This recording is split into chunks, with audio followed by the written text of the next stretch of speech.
Bueno, vamos a hablar ahora sobre los crímenes de guerra. Esos son otro de los crímenes eh, de competencia de la Corte Penal Internacional, una competencia complementaria que se genera cuando el Estado no quiere o no puede realizar o ejercer su jurisdicción sobre aquellas personas que hayan realizado este tipo de crímenes.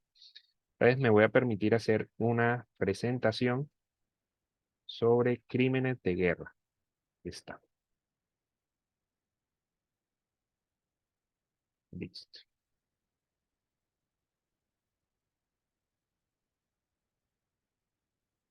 Bueno, crímenes de guerra.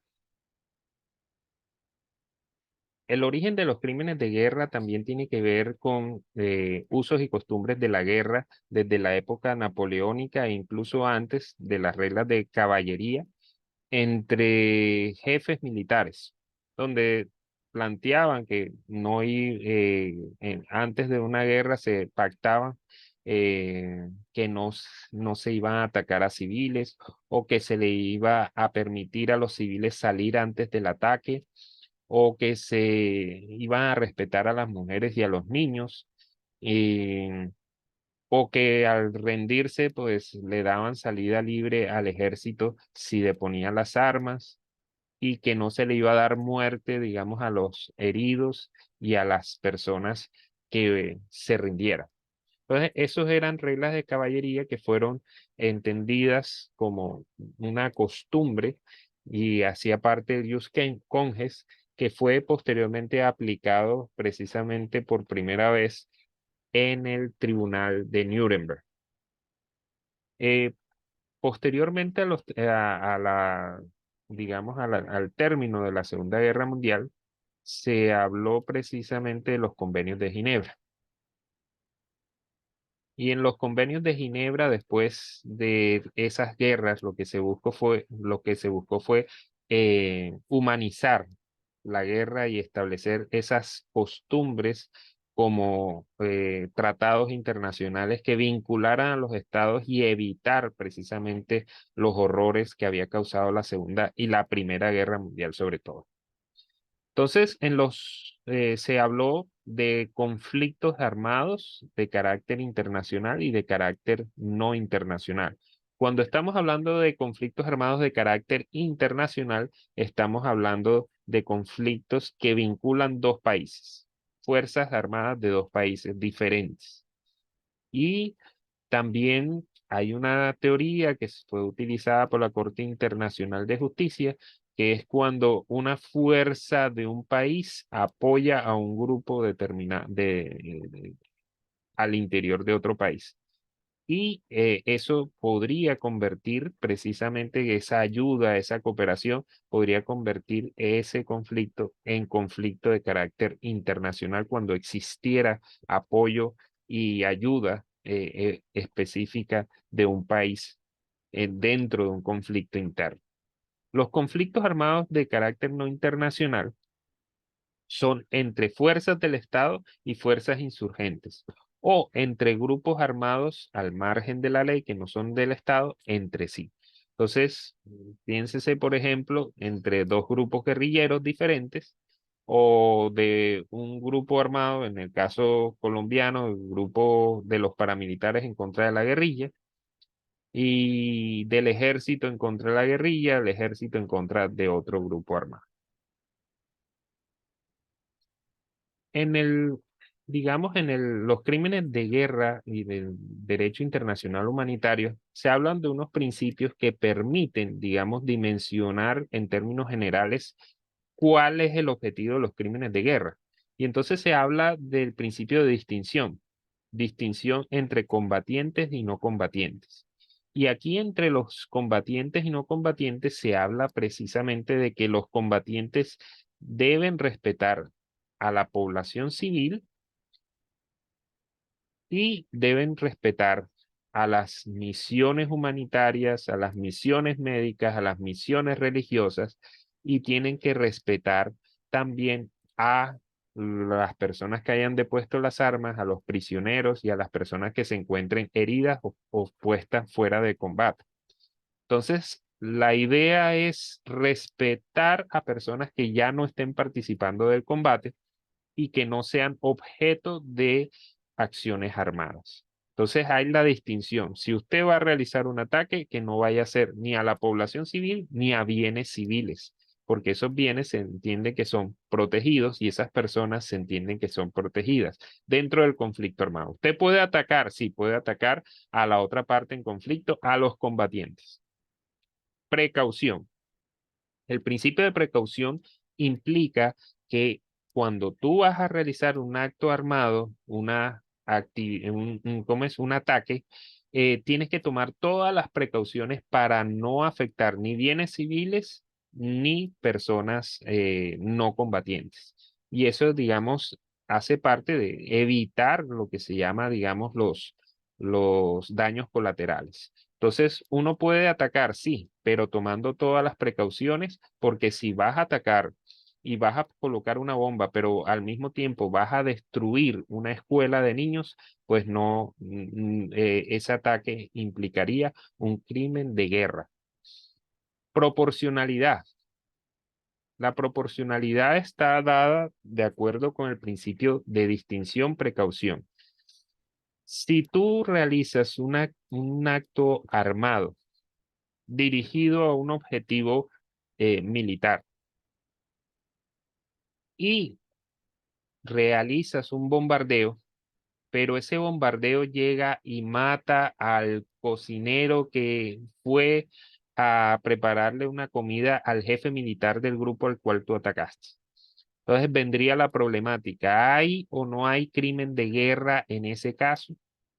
Entonces uno podría decir que si bien es cierto, ese cocinero es civil, se atacó a un campamento que era un objetivo militar, desafortunadamente estaba ese civil, se tomaron las precauciones, no se estuvo conocimiento de esa situación y no había otra forma de ataque que evitara, digamos, esa pérdida y se podría hablar de que hay proporcionalidad y que ese caso sería un daño colateral que no implicaría un crimen de guerra como tal.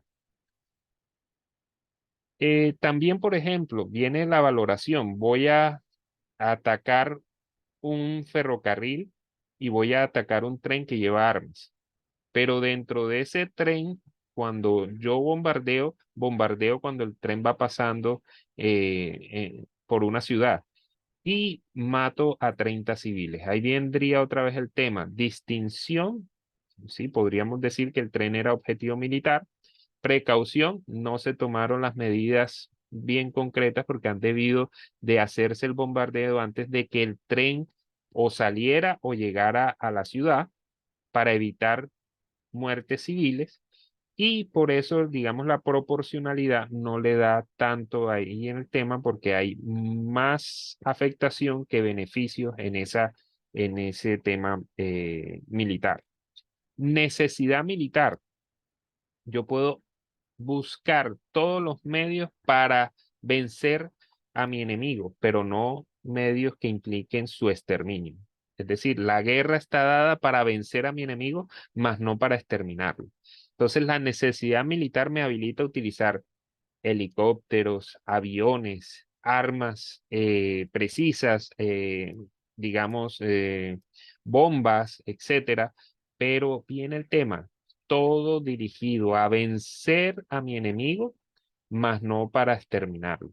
Yo puedo utilizar armas de alta, digamos, precisión y de alta tecnología tendientes a vencer a mi enemigo, mas no a exterminarlo ni causarle sufrimientos innecesarios.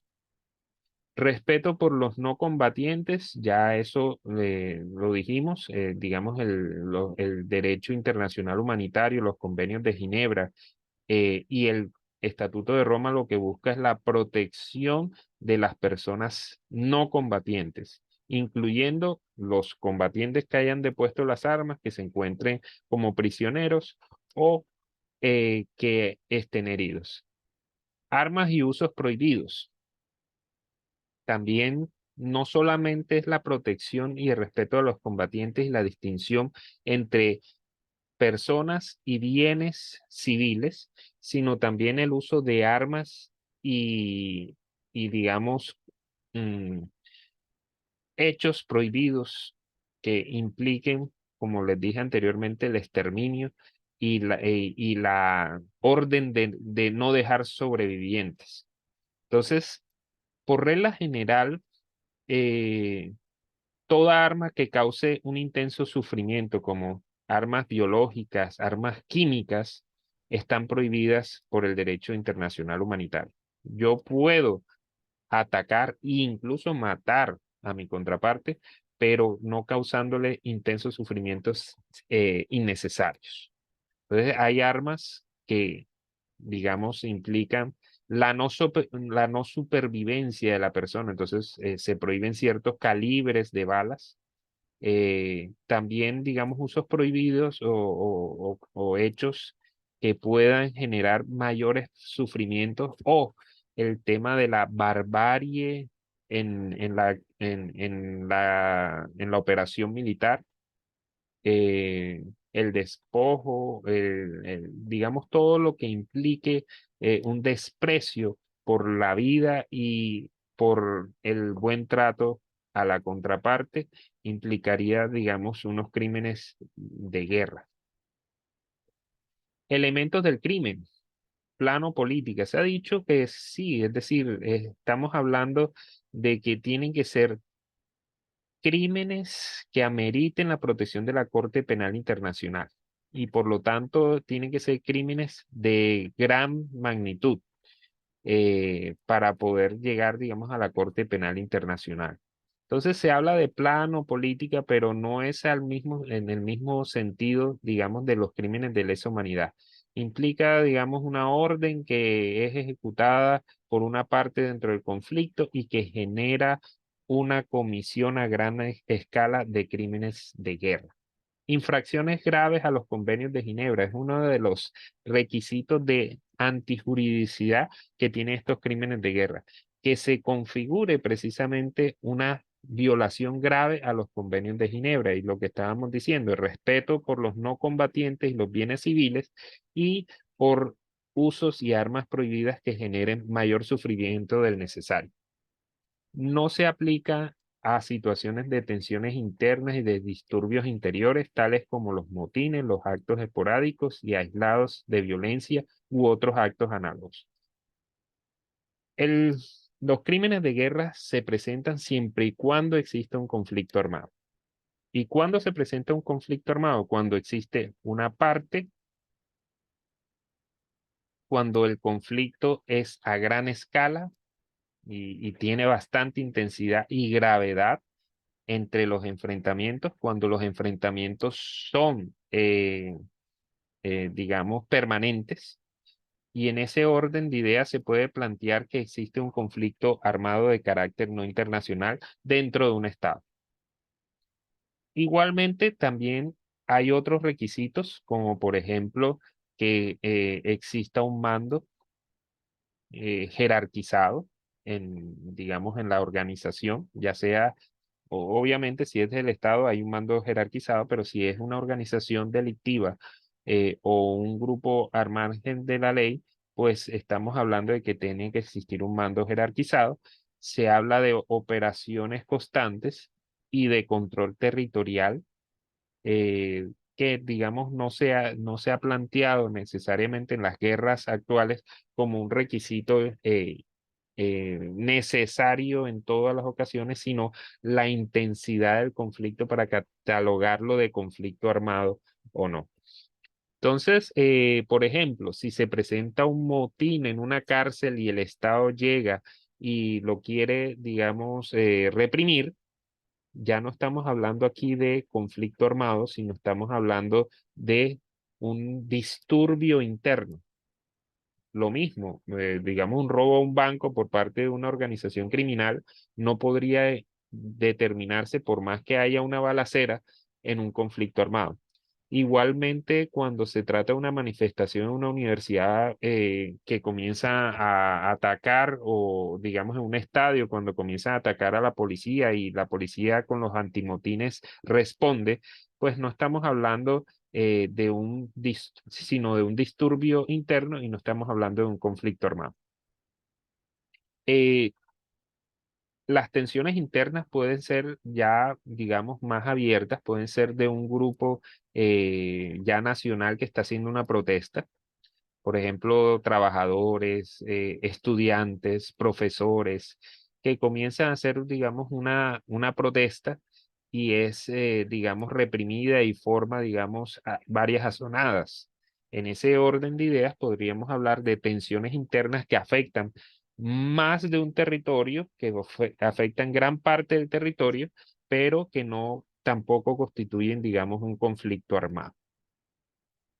Actos esporádicos, pues los realizados por grupos terroristas, los realizados por determinada persona en contra de otra, lo que es delincuencia común, no se puede establecer como conflicto armado.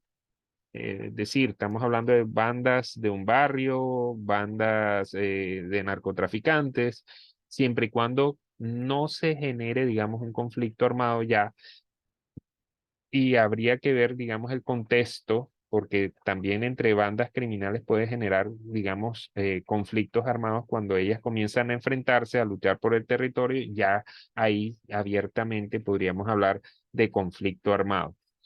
Eh, la idea es diferenciar tensiones internas, disturbios internos de un conflicto armado. Son situaciones que pueden preceder o pueden generarse posterior a un conflicto armado, pero que no necesariamente significan conflicto armado. Causales de ausencia de responsabilidad. Los crímenes de guerra admiten obediencia debida siempre y cuando la persona no tenga digamos, el conocimiento de que se trate abiertamente de un crimen de guerra, es decir, que haya un error en lo que ella piensa y lo que la orden se da, no tenga el conocimiento, ahí aplicaría, digamos, obediencia de orden de vida. Pero cuando la orden es abiertamente ilegal, implica un crimen de guerra y el soldado es consciente de eso, no aplicaría, digamos, un crimen de guerra. ¿Admite legítima defensa? Sí, admite legítima defensa en tanto que puede generar, digamos, situaciones de, en el sentido de que la persona al defenderse eh, genere, digamos, crímenes de guerra. Y ahí vendría, digamos, el tema de que no se trata de que yo voy a hacer una operación de defensa a una población y en virtud de eso ya todo lo que haga es legítima defensa. No, si no se reúnen los requisitos de proporcionalidad, de que exista una agresión injusta, real, actual, inminente, y que, digamos, haya proporcionalidad entre el ataque y la defensa, pues no podríamos reconocer legítima defensa ni siquiera en esos casos. Excepcionalmente admite un estado de necesidad, entendido el estado de necesidad como insuperable coacción ajena, de tal manera que el soldado realice el crimen de guerra eh, amenazado por su superior o por sus compañeros, de ser asesinado o de ser, digamos, torturado, y no tuviera otra opción diferente. Excepcionalmente un error, lo dijimos anteriormente, si no conoce y si está en un estadio previo de preparación que no puede dimensionar que su acto va a generar un crimen de guerra, pues no se podría, digamos, reconocer eso.